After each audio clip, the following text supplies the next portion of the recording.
Hey guys, happy New Year's Eve. We are in the final hours of 2021, getting ready to go into the new year 2022. Listen, today's Faith Talk Friday. It is Friday, so you know that means it's Faith Talk Friday. It's a little different than the typical Faith Talk Friday that I would normally do, but nonetheless, we're still going to give God all the glory, the honor, and the praise. So this is more of a testimony. I cannot let 2021 leave and 2022 enter without me giving my testimony on how good God is. I mean, He's done lots of things for me, of course, as well as you. I mean, I'm alive here, I'm breathing, I have clothes on my back, I have a place to stay, I have food on the table, I have my limbs, I'm in my right mind. That's gift enough, okay? Because a lot of us, a lot of people did not make it this year in 2021 or even last year. Somebody's not going to make it, to see tomorrow, to see 2022. So a lot has been going on, especially with the pandemic and all that has transpired with that. And I do want to say that the scripture that I think best suits this testimony would be Hebrews 13 and 5. And it states there that God will never leave you nor forsake you.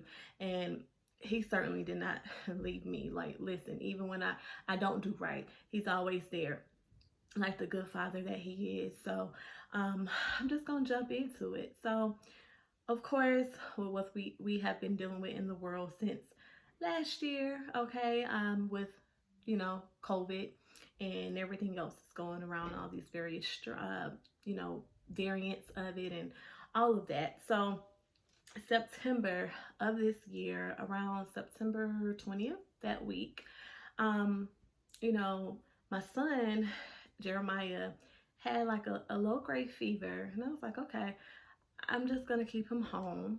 Okay, then the next day it, came because when you have your kids in school, of course, they have to be fever free and without any fever reducing medicine for a full 24 hours before you can send them back to school. So we're like on day 2 here, and it's still low grade, but I'm like, okay, by going into day 3, I'm like, okay, he's good now. The fever's gone. But my mom said no, take him to the doctor anyway, just to be sure. So I did. I called his pediatrician's office, and they have several different locations, but I had to take him to another office, one of their other clinics, specifically for sick kids only. So went over there. They did on-site testing for COVID.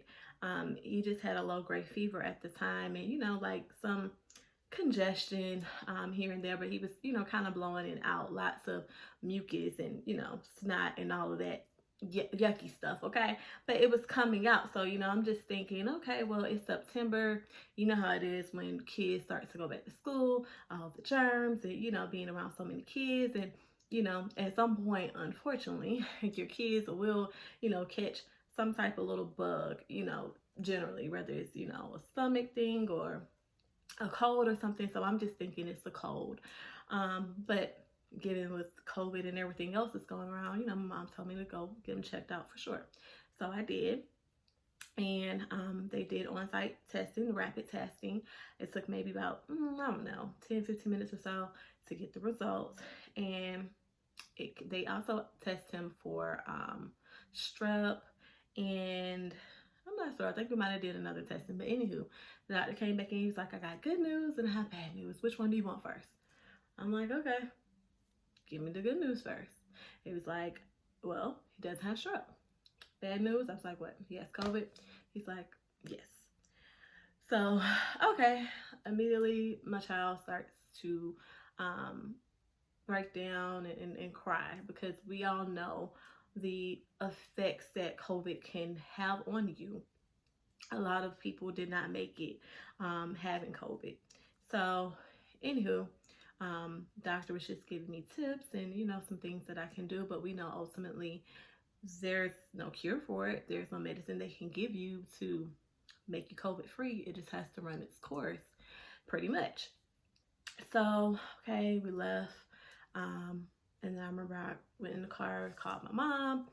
I was, my son was crying, and then of course to just give her an update on what was going on. And then I'm a big crybaby myself, so if I see you crying, I'm gonna be crying.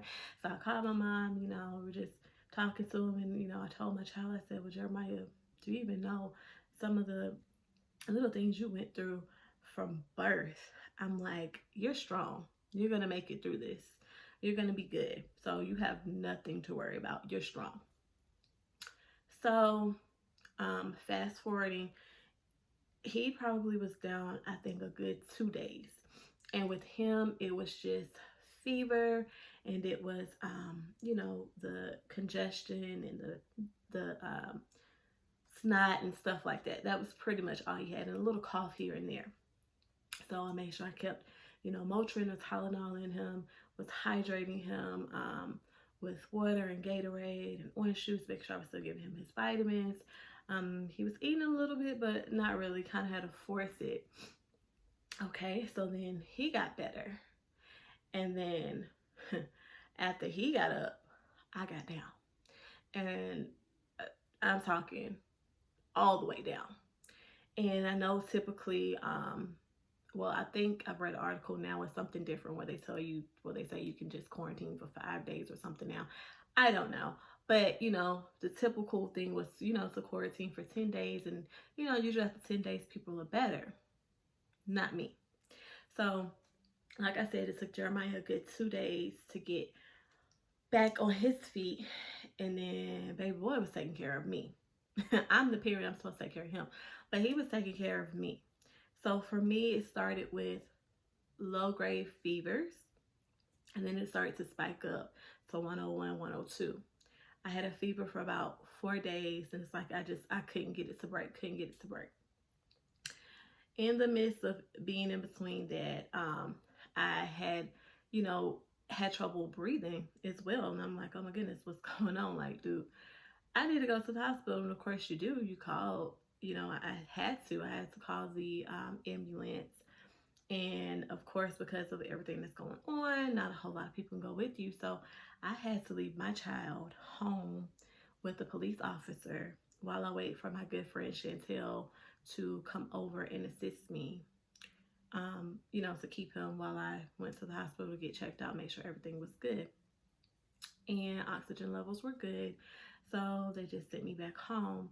But even in between that, I'm, kind of just fast forwarding over it. But even in between that, before I even got to that stage, I had gone days and days without eating. I did lose my smell at first, and then it was losing my taste. And then, as far as my taste, I didn't completely lose it. I could only taste citrusy things. So it became like a thing where I was just, especially with having a fever, I was just eating like popsicles, like fruity popsicles. I could taste that. If there was like lemon or something in my tea, I could taste that. Anything else, I couldn't taste it. And if you can't taste your food, it's not that appetizing to you. And I'm a foodie. I love food, and I couldn't taste it. So again, jumping all over, but I lost my taste, lost my smell. I had a fever for about 4 days. I had some breathing issues. I had anxiety. I would just wake up in the middle of the night and be like gasping for air. It just felt like someone was choking me. I guess all symptoms of it, or a little bit of maybe even spiritual warfare as well. So going through all of that, I just couldn't get comfortable in the bed. I just started sleeping on the chair because that was my comfortable spot. So it was a lot of mucus and stuff in my chest. So, like I said, I had some help. Officer B definitely helped out. Irvin, former officer of Newport News Police Department. He helps out. Him and his wife, they dropped off some goodies for my son and I. They dropped off soup and, like some brain teaser games to, some little fun stuff for him to do while in quarantine. My mom sent care packages. She sent things that I needed. She sent like tea and more soup and noodles and, little things like that, and little snacks and stuff for my son, and fruit cups and all of that good stuff. Had to order a lot of stuff on DoorDash because can't go anywhere. So it was a lot. And then not being able to take care of my child, like I couldn't do anything. My body was hurting, body aches. I'm coughing. I feel like I cannot breathe. Nasal congestion. Feel like I'm having breathing problems. I have anxiety going on and panic attacks. I have a massive headache that I can't get rid of. I have nausea. I'm throwing up now because I've been taking so much Mucinex and taking, fever reducing medicines and not eating. Now I'm throwing up. So it was a lot going on in my household, and it did not take me 10 days. It probably took me a good 15 days to get back right, because even after I'm starting to recover and we went to go retest and okay, we're negative, I still just, I had no energy. I had to get back right because I had gone days and days and days without eating. I even lost 11 pounds because I was not eating. So I had to regain my energy back. So it's just like relearning and retraining all over again, as well as controlling my breathing because my anxiety was at an all-time high. So even though we were COVID free, after that 10-day mark, we retested and we were good, we were still not good. Like I couldn't even drive my son to school because I just was weak, dizzy, anxiety and panic attacks. It was horrible. But the things that they don't tell you about COVID is the biggest thing I would say is a mental thing, very much so, because you feel like you're going to die. You do. And it became to a point where, I'm praying to God, and it's just not even me praying for myself. It's just like, well, God, just let me get through this. Not for me, but do it for my son. Don't even do it for me. Do it for my son. Don't let me leave this world right now. My baby's too young. Don't do it for me. Do it for my son. It became to that point. And then I remember, talking to my grandmother, or trying to, because my voice and stuff was a mess as well, hoarse and not a whole lot there with my voice.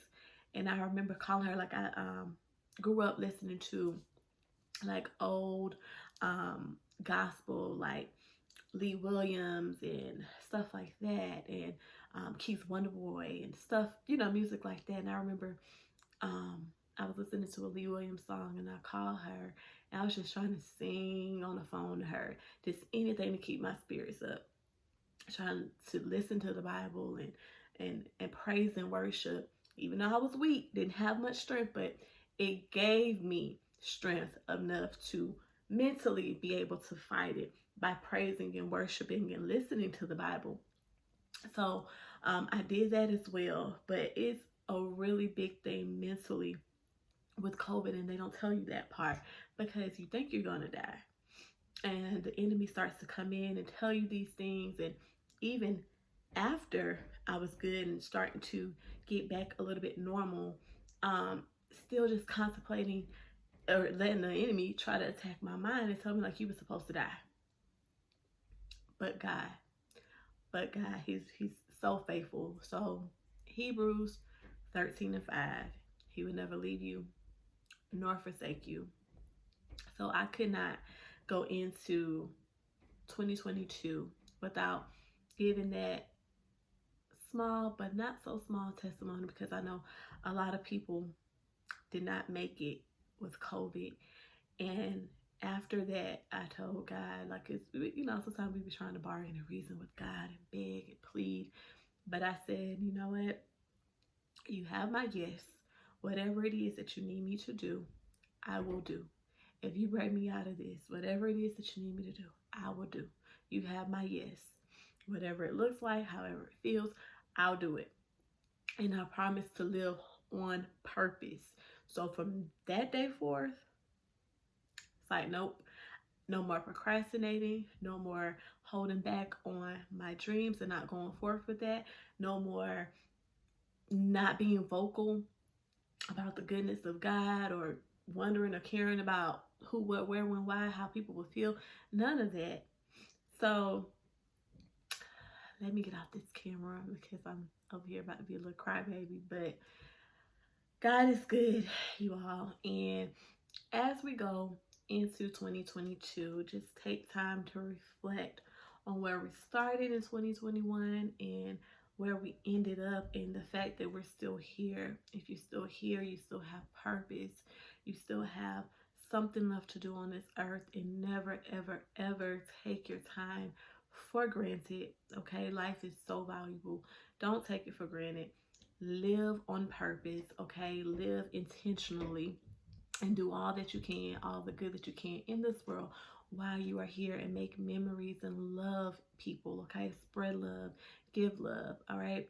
And I pray that 2022 is a prosperous and blessed year for you all. And again, thank you for tuning in to another Faith Talk Friday. Okay, when we come back next Friday, it'll be a new year. So if you're going out or whatever it is that you do, be safe. Okay, be safe, be safe, be safe, and have fun. And if God's will, see you in the new year.